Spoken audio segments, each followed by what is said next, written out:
Hi అండి, welcome back to Revathi's kitchen. పిల్లలు ఎంతో ఇష్టపడే గుడ్డు ఫ్రైని ఎంతో ఈజీగా మీకు ఎలా తయారు చేయాలో చూపిస్తాను. దానికి కావాల్సిన రెమెడీస్ ఏంటో చూసేయండి. ఎగ్స్, పసుపు, సాల్ట్, ఒక 5-6 ఆనియన్స్ని ఇలా సన్నగా తరిగి తీసుకోవాలి. ఒక 5-6 పచ్చిమిర్చిని కూడా మనం ఇలా సన్నగా తరిగి తీసుకోవాలి. 1 టమాటోని కట్ చేసి తీసుకోవాలి. ఇంతేనండి.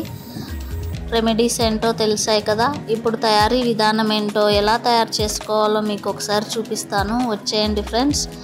సో ఇలా బౌల్ తీసుకొని కట్ చేసి పెట్టుకున్న మనం ఆనియన్స్ని వేసుకోవాలి. కంప్లీట్గా ఆనియన్స్ వేసుకున్న తర్వాత తరిగిన పచ్చిమిర్చి మరియు చిటికెడు ఉప్పు, చిటికెడు పసుపుని కూడా వేసుకోవాలి. ఇప్పుడు మనం తీసుకున్న ఎగ్స్ని కట్ చేసి ఇందులో వేసేసుకోవాలి. కంప్లీట్గా ఎగ్స్ అన్నీ కంప్లీట్గా వేసుకున్న తర్వాత ఈ మిశ్రమాన్ని అంతా బాగా మిక్స్ చేసి పెట్టుకోవాలి. ఈక్వల్గా కలిసేట్టుగా మనం బాగా మిక్స్ చేసుకోవాలి ఫ్రెండ్స్. అప్పుడే మనకు ఈక్వల్ టేస్ట్ అనేది తెలిసిపోతుంది. ఎక్కువ తక్కువ లేకుండా ఉంటుంది. అంతే. స్టవ్ ఆన్ చేసుకొని ఒక ప్యాన్ పెట్టుకొని అందులో 3 టేబుల్ స్పూన్ ఆయిల్ వేసేసుకున్నాను నేను. మీరు కూడా ఒక 3 టేబుల్ స్పూన్ ఆయిల్ వేసుకోండి. ఆయిల్ బాగా వేడెక్కిందండి. ఇప్పుడు మనం కలిపి పెట్టుకున్న మిశ్రమాన్ని ఒక్కసారిగా ఆయిల్లో వేసేసుకుందాం. ఇది బాగా దగ్గర అయ్యేలాగా ఒక్కసారి మూత పెట్టి ఒక 2 మినిట్స్ దీన్ని లో ఫ్లేమ్లో పెట్టి వేయించుకోవాలి.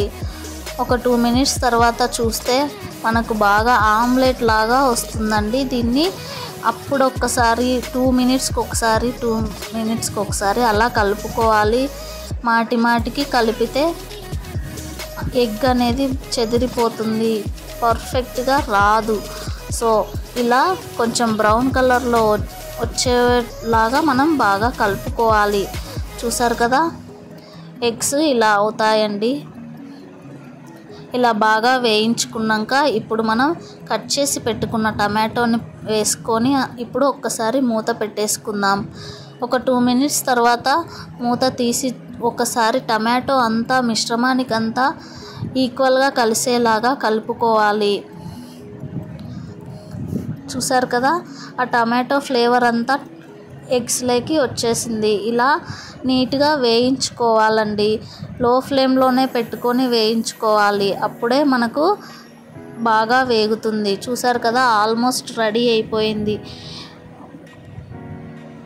ఒక 2 మినిట్స్ ఉంచి అయిపోయిందండి. ఆఫ్ చేసుకుంటే ఎంతో ఈజీ, ఎంతో టేస్టీగా ఉండే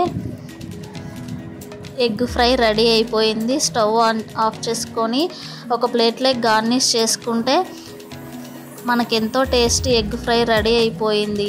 ఈ వీడియో మీకు నచ్చినట్లయితే లైక్ చేయండి, షేర్ చేయండి. ఇలాంటి మరెన్నో వీడియోస్ కోసం రేవతీస్ కిచెన్ యూట్యూబ్ ఛానల్ని తప్పకుండా సబ్స్క్రైబ్ చేయండి. మీరు కూడా ఈ వీడియో చూసి ట్రై చేసి మీ ఫీడ్బ్యాక్ని మాకు తెలపండి. ఏదైనా డౌట్ ఉంటే కామెంట్ బాక్స్లో కామెంట్ చేయండి. Thanks for watching friends. Thank you.